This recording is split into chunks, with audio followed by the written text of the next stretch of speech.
আওয়ামী লীগের সঙ্গে জামায়াতে ইসলামীর আঁতাত হয়েছে বলে দাবি করেছেন বিএনপির স্থায়ী কমিটির সদস্য মির্জা আব্বাস। বুধবার চট্টগ্রামে বিএনপির প্রয়াত ভাইস চেয়ারম্যান ও সাবেক মন্ত্রী আব্দুল্লাহ আল নোমানের স্মরণে শোক সভায় প্রধান অতিথির বক্তব্যে একথা বলেন তিনি।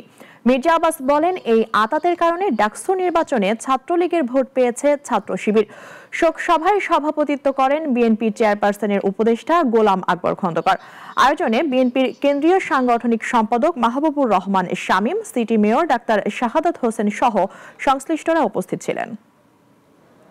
কালকে ডাকসু ইলেকশন কিন্তু যেটা কাজ হয়েছে, ইলেকশন ইঞ্জিনিয়ারিং 2008 সালের মতো, আবার ছাত্রলীগের ভোট। দেখেন এরা কত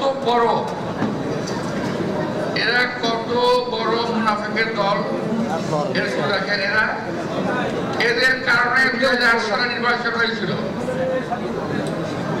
দেশনেত্রী বেগম খালেদা জিয়া নির্বাচনে যেতে চায় নাই, জোর করে মুজাহিদ সাহেব আলাদা বেস্ট করুন নির্বাচনে নিয়ে গেলেন।